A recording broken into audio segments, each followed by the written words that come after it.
Bonjour, bonjour. Aujourd'hui, on va parler d'un sujet pertinent. Les gens m'ont dit, depuis un temps, on ne comprend pas. Vous dites que c'est possible de faire les dessins animés et les jeux vidéo au Cameroun. Est-ce que c'est facile de produire ça? Est-ce que c'est possible? Est-ce qu'il y a une école qui forme dans ça au Cameroun, dans les dessins animés et les jeux vidéo? Nous disons oui. Il y a des écoles qui forment dans ça au Cameroun. Il y a des concours qui sont lancés depuis un certain nombre d'années pour faire dans les jeux vidéo et les dessins animés au niveau du Cameroun. On sait combien vous aimez les mangas, on sait combien vous aimez les jeux vidéo et les dessins animés. Aujourd'hui, vous pouvez être producteur de dessins animés étant au Cameroun. Au Cameroun, vous pouvez. C'est de ça qu'on va parler dans cette vidéo aujourd'hui. Pour ceux qui ne me connaissent pas, pour ceux qui sont de passage simplement sur cette chaîne YouTube, je suis Job Kamdem du groupe de répétition Nabla. Je suis répétiteur de profession et enseignant, professeur de formation. Et je fais dans les prépas concours et les répétitions à l'université depuis l'année 2004. Donc ça fait 19 ans que je fais dans les répétitions universitaires. Et je précise que nous travaillons particulièrement en mathématiques, en physique, en chimie, en biochimie et en informatique.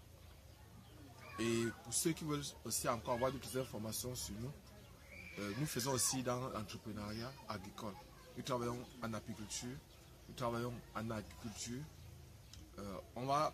Actuellement, nous sommes sur un projet, on va vous faire part de ça, on va vous montrer progressivement comment on travaille. On est dans un système innovant.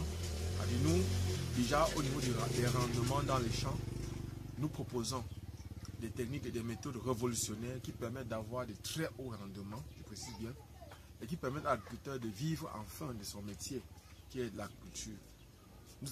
Nous partageons avec vous des techniques qui vous permettent d'acheter, de vendre, qui vous permettent d'être des intermédiaires qualifiés, des intermédiaires qui gagnent de l'argent et des producteurs qui gagnent sérieusement et suffisamment de l'argent. Donc, nous allons continuer à partager avec vous des vidéos sur l'entrepreneuriat agricole. Et pour ceux qui font aussi dans l'élevage, nous travaillons aussi en ce qui concerne l'élevage. Nous allons d'abord travailler avec vous sur l'agriculture, montrer comment vous pouvez révolutionner, comment vous pouvez produire, c'est-à-dire mettre en pépinière une plante cette année-ci, peut-être l'avocatier, le manguier, le safoutier, c'est-à-dire le prunier, et que l'année prochaine vous commencez à récolter. Comment par exemple vous pouvez mettre des pommiers cette année-ci et l'année prochaine vous récoltez. Comment vous pouvez mettre par exemple le bitacola, c'est-à-dire la petite cola, cette année-ci et l'année prochaine vous récoltez. Mais ce n'est pas de ça que nous allons parler. Et puis aussi dans l'élevage, on va vous montrer les techniques d'optimisation, comment construire les incubateurs, c'est-à-dire les appareils qui permettent de chauffer les œufs jusqu'à l'éclosion. Pour les œufs de pigeons, c'est 18 jours, les œufs de caille, c'est 18 jours, pour les œufs de poule, c'est 21 jours, les œufs de canard, c'est 28-30 jours, les pintas, c'est 28-30 jours. Donc voilà par exemple ce que nous allons partager dans les temps qui viennent. Bon, Inch'Allah, c'est avec l'aide de Dieu, bien sûr, nous allons partager tout cela avec vous. Donc, aujourd'hui, nous allons parler des dessins animés et des jeux vidéo. Est-ce que c'est possible de trouver une école au Cameroun qui forme dans les dessins animés et les jeux vidéo? D'abord, avant de commencer à parler de cette école, je veux d'abord parler de quelque chose, des jeux vidéo. Aujourd'hui, au Cameroun, il y a suffisamment, et dans le monde même, les jeux vidéo, c'est un puissant business. C'est un business qui tourne des milliards. Je vous ai raconté une de mes histoires ici, une histoire par exemple d'un Belge qui a fini avec ses études.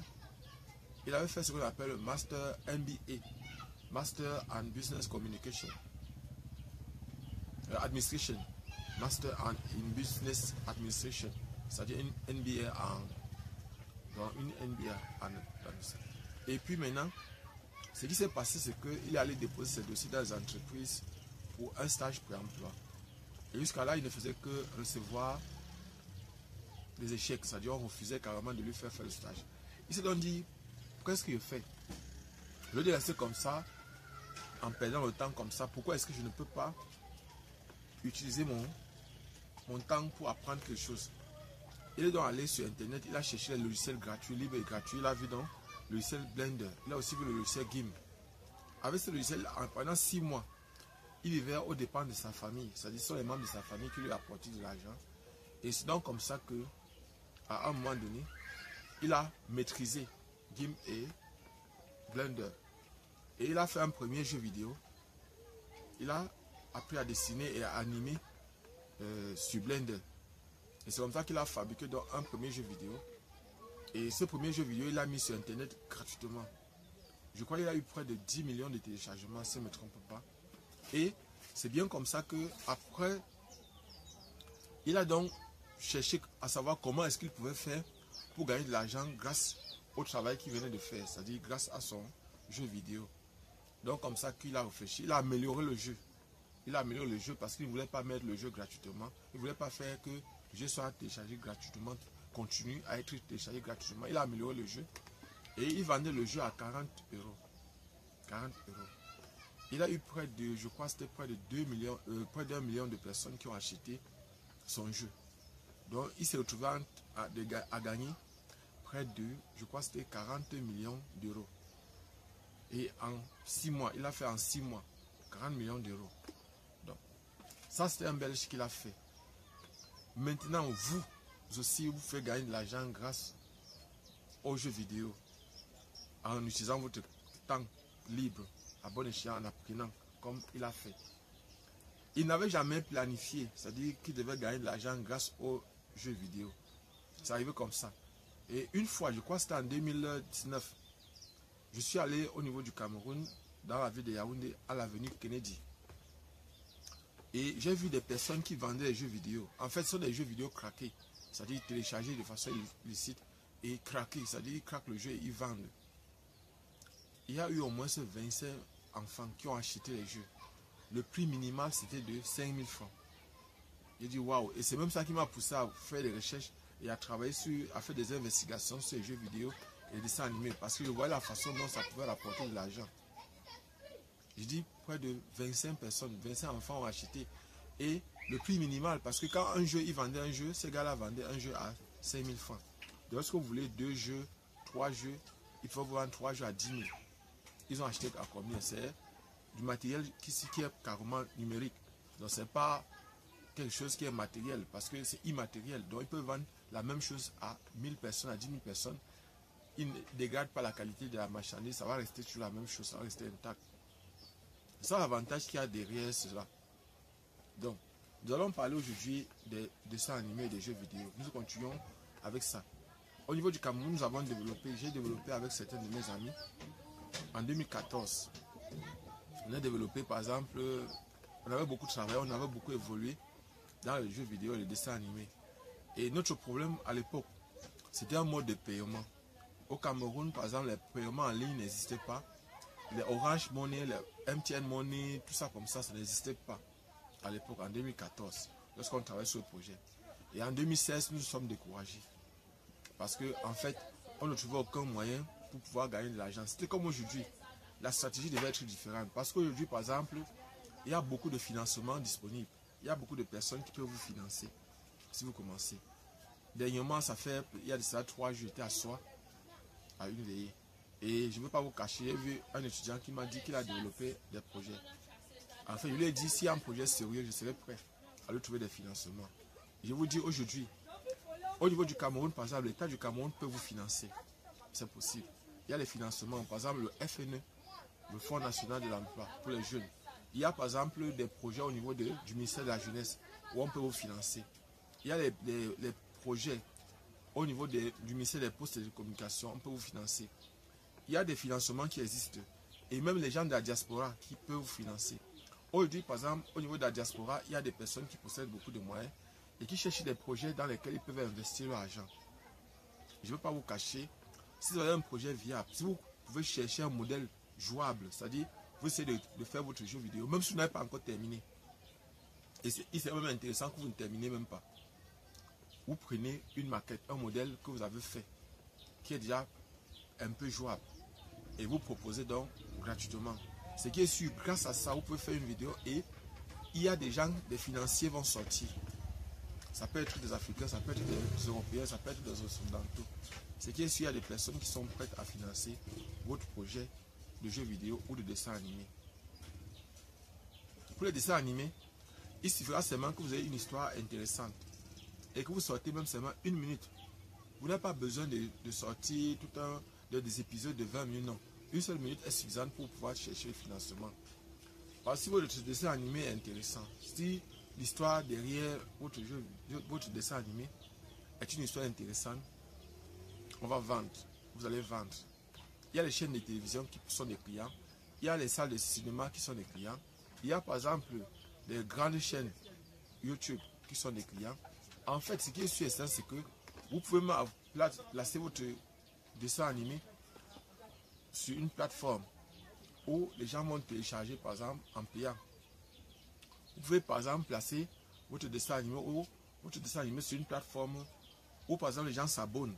C'est un domaine qui est sauvagement rentable, surtout chez nous ici. Nous voyons avec un engouement, les gens aiment, les personnes aiment les dessins animés et les jeux vidéo.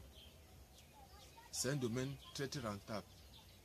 Et alors, maintenant, une chose qui est si rentable, si elle est vraiment rentable, si ce domaine-là est vraiment rentable, si les jeux vidéo, les dessins animés sont vraiment rentables, comme on le dit, est-ce qu'il y a donc des écoles au niveau du Cameroun qui forment les personnes là-dessus?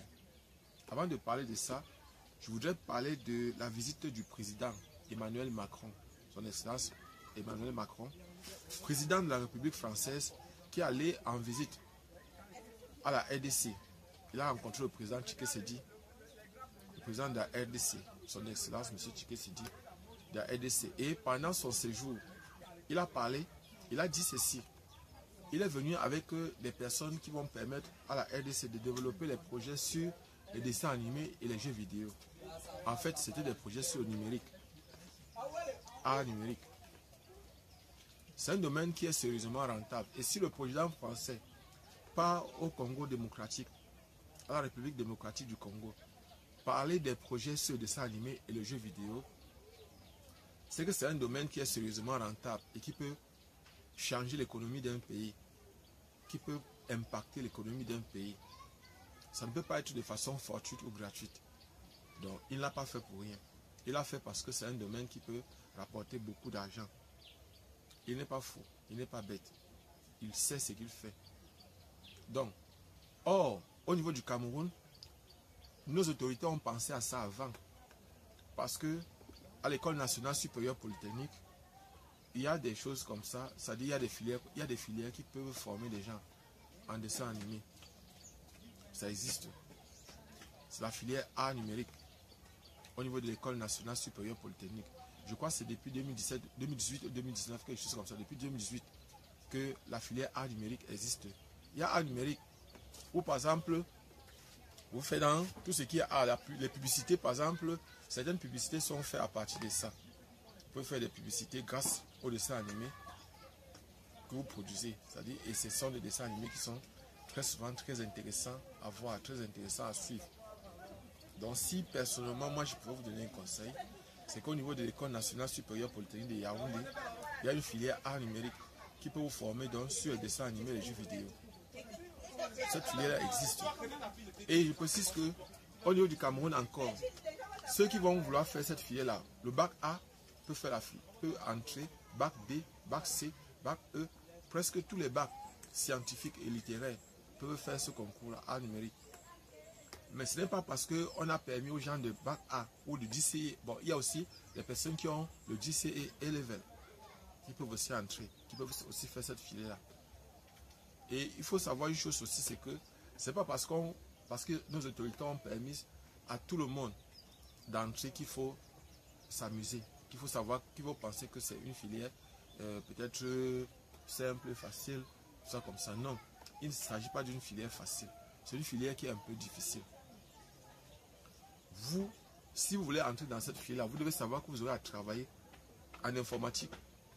Vous allez travailler sur la programmation. Vous allez travailler, lorsque vous serez à l'école, vous allez travailler en informatique, vous allez travailler sur la programmation. Ce n'est pas quelque chose de facile, ce n'est pas quelque chose d'évident.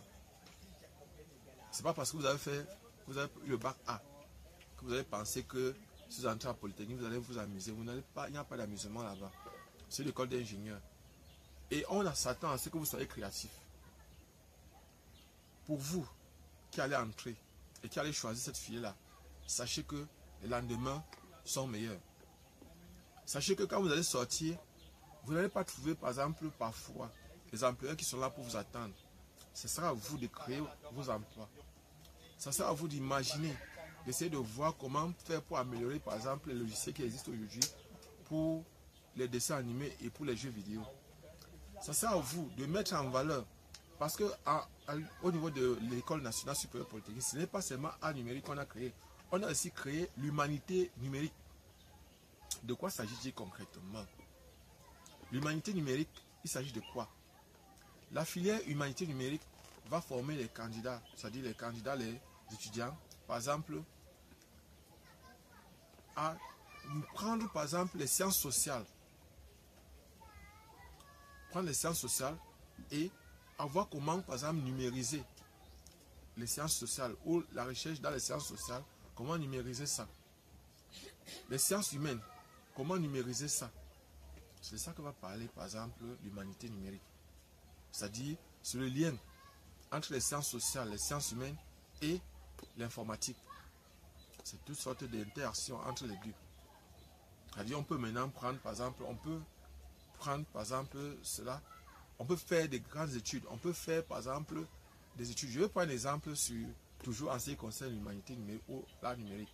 Vous voyez, par exemple, le fait de prendre une photo dans une région et de dire, par exemple, que cette photo-ci a été prise à tel endroit. Il s'agit là de l'art numérique, de l'humanité numérique. Et vous voyez, par exemple, ça rentre dans l'art, ça rentre dans l'humanité numérique. Parce que la géographie, ça rentre dans la science humaine. Ça rentre dans les sciences humaines. Et vous voyez, par exemple, que si, par exemple, en filmant ou en faisant des photos et tout, en fait, je ne vais pas trop m'attarder là-dessus. Vous devez savoir que ce sont des filières où il y a un très grand potentiel, il y a un trop haut potentiel. Lorsque vous êtes des ingénieurs, mais déjà, étant à l'école, vous devez montrer que vous n'êtes pas n'importe qui. Vous devez montrer que vous êtes capable de travailler. Vous êtes capable de faire la différence, d'être différent. Et déjà, vous devez commencer à créer à partir des projets que vous allez développer dans les écoles.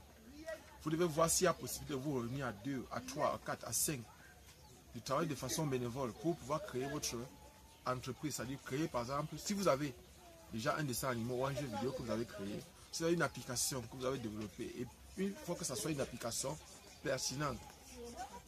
Et aujourd'hui, je vous ai dit, la plupart des temps, on ne crée pas, on n'invente pas, on copie, on améliore et on présente. Donc aujourd'hui, vous avez la possibilité, le ballon se trouve dans votre camp. Nous avons dit qu'on va lancer les prépas. On a dit vendredi de la semaine prochaine. Nous sommes aujourd'hui, je crois, c'est le 3. Nous sommes aujourd'hui le 3 juin. Donc vous devez savoir que nous allons arrêter. Non, le 4 juin, nous sommes aujourd'hui le 4 juin. Et vendredi de la semaine prochaine, 4 juin 2023. Donc après vendredi de la semaine prochaine, nous n'allons plus recevoir les candidats pour les prépas de Polytech niveau bac et niveau licence. Pour les prépas de Polytech niveau bac, 6 semaines, nous allons travailler avec vous pendant 6 semaines. Vous allez payer 15 000 francs. Bon, les techniques de travail, nous allons travailler en ligne sur WhatsApp. Il y aura les vidéos qu'on va vous envoyer. Il y a les photos qu'on va vous envoyer. Il y a les PDF qu'on va vous envoyer. Il y a les voice qu'on va faire avec vous. On va vous expliquer parfois. Il y a les directs qu'on sera aussi parfois amené à faire avec vous. Il y a des cours qu'on va vous expliquer en direct, des exercices qu'on va corriger avec vous. Vous allez prendre les notes étant chez vous. Je précise bien, il y a les directs. Mais très souvent, si c'est que ça vous arrange, on pourra faire des vidéos. Parce que parfois, quand on fait les directs, lorsqu'une personne ne comprend pas, il faut expliquer. Et là, par exemple, si on a prévu que le direct doit durer 1 heure de temps, on peut être amené à travailler pendant 3 heures de temps. Et là, par exemple, il y a les téléphones qui ne peuvent pas supporter de travailler pendant 3 heures. Parce qu'il faut les recharger.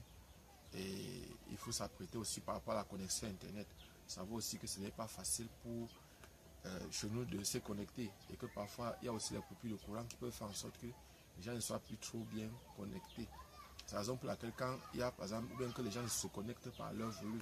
C'est la raison pour laquelle avec les vidéos, ce sera aussi quelque chose d'intéressant, de pertinent. Mais ça ne veut pas dire que nous allons faire une prépa avec les vidéos uniquement. Non. Il y a les vidéos, il y a les voice, il y a les PDF, il y a les directs, il y a par exemple, c'est tout un ensemble de choses.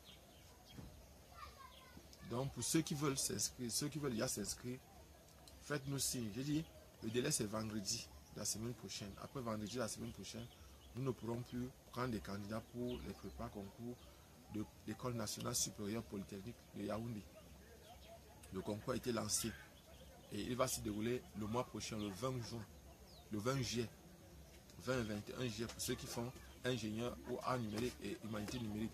Pour ceux qui font, par exemple, les sciences de l'ingénieur, ils vont composer uniquement en un jour. Ce sont ceux qui font ingénieur, art numérique, humanité numérique, qui vont composer en 2 jours. Non, ce sont ceux qui font ingénieur qui composent en 2 jours. Les autres composent en une seule journée. Donc, voilà, nous sommes arrivés au terme de cette vidéo. Ce que je peux vous conseiller, c'est de vous regrouper si vous n'avez pas les moyens pour pouvoir travailler, de travailler en groupe.